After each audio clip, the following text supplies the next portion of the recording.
Hepatitis A കരളിനോട് ബാധിക്കുന്ന രോഗമാണ്. നമുക്ക് അശുദ്ധമായിട്ടുള്ള, അതായത് മലിനമായിട്ടുള്ള ജലത്തിലൂടെയും ഭക്ഷണത്തിലൂടെയും നമ്മുടെ ശരീരത്തിലേക്ക് അത് പകരുകയും നമുക്ക് രോഗലക്ഷണങ്ങൾ വരികയും ചെയ്യും.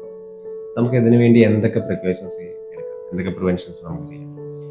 ആദ്യമായിട്ട് ശുദ്ധമായിട്ടുള്ള വെള്ളം, നമ്മൾ കുടിക്കുന്ന വെള്ളം ശുദ്ധജലമാണെന്ന് ഉറപ്പുവരുത്തുക. തിളപ്പിച്ചാറ്റിയ വെള്ളമേ നമ്മൾ കുടിക്കാവൂ. അതേപോലെ തന്നെ വെട്ടിത്തിളച്ച വെള്ളത്തിൽ അത് ആറിയതിനു ശേഷം നമ്മളത് കുടിക്കുക, അത് പ്രത്യേകം ശ്രദ്ധിക്കുക. രണ്ടാമത്തെ കാര്യം, നമ്മളാണെങ്കിൽ ഭക്ഷണപദാർത്ഥം, അത് എന്താണെങ്കിലും ഭക്ഷണപദാർത്ഥം എപ്പോഴും അടച്ച് അത് കീപ്പ് ചെയ്യാൻ ശ്രമിക്കുക. അതിനകത്ത് ഈച്ച പറ്റുകയോ മറ്റ് പ്രശ്നങ്ങളുണ്ടാവാത്ത രീതിയിൽ നമ്മളത് ശ്രദ്ധിക്കുക. ഇനിയുള്ളത്, നമ്മുടെ ഭക്ഷണം കഴിക്കുന്നതിന് മുമ്പ് നമ്മൾ കൈകൾ നല്ല സോപ്പിട്ട് കഴുകിയതിനു ശേഷം ഭക്ഷണം കഴിക്കുക. രാവിലെ തന്നെ നമ്മൾ മലമൂത്ര വിസർജനത്തിന് ശേഷം കൈകൾ പ്രത്യേകം കഴുകാനായിട്ട് ശ്രദ്ധിക്കുക, സോപ്പിട്ട് കഴുകാനായിട്ട് ശ്രദ്ധിക്കുക. അതുപോലെ തന്നെ നിശ്ചിത കാലയളവിൽ നമ്മുടെ കിണർ ക്ലോറിനേറ്റ് ചെയ്യാനായിട്ട് പ്രത്യേകം ശ്രദ്ധിക്കുക.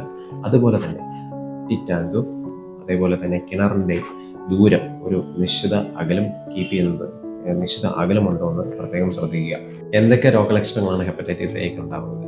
പനി, വയറുവേദന, ഛർദിൽ, ഇളക്കം, അമിതമായ ക്ഷീണം, കണ്ണിൻ്റെ വെള്ളയ്ക്ക് ഉണ്ടാകുന്ന മഞ്ഞ, നഖത്തിനിടയ്ക്കുള്ള മഞ്ഞ, അങ്ങനെ കുറച്ച് രോഗലക്ഷണങ്ങൾ ഉണ്ടാവാൻ സാധ്യതയുണ്ട്. ഭക്ഷണ ക്രമീകരണം ചെയ്യുക, പെട്ടെന്ന് ദഹിക്കുന്ന ഭക്ഷണങ്ങൾ കഴിക്കുക. അതേപോലെ തന്നെ നല്ലോണം ഹൈഡ്രേറ്റ് ചെയ്യുക, വെള്ളം ശരിക്കും കുടിക്കുക. അതേപോലെ തന്നെ എണ്ണയും കൊഴുപ്പുള്ള ആഹാരങ്ങൾ കഴിവതും അവോയ്ഡ് ചെയ്യുക. അങ്ങനെയുള്ള കാര്യങ്ങൾ മാത്രം ശ്രദ്ധിക്കുക. ഹെപ്പറ്റൈറ്റിസ് എ പകരാൻ സാധ്യതയുള്ളത് കൊണ്ട് രോഗി ഭക്ഷണം കഴിക്കാൻ ഉപയോഗിച്ച പാത്രമോ രോഗി ഉപയോഗിച്ച വസ്ത്രമോ അത് കഴിവതും മറ്റുള്ളവരായി ഷെയർ ചെയ്യാതിരിക്കാൻ പ്രത്യേകം ശ്രദ്ധിക്കുക. കൂടാതെ അണുവിമുക്തമാക്കാൻ പ്രത്യേകം ശ്രദ്ധിക്കുക. ഈ പറഞ്ഞ രോഗലക്ഷണങ്ങൾ നിങ്ങൾക്കോ നിങ്ങൾക്ക് പരിചയമുള്ള ആർക്കെങ്കിലോ വന്നാൽ സ്വയം ചികിത്സ ഒഴിവാക്കുക. അടുത്തുള്ള ആരോഗ്യ പ്രവർത്തകനോ അല്ലെങ്കിൽ ഹോസ്പിറ്റലുമായിട്ട് ബന്ധപ്പെടുക.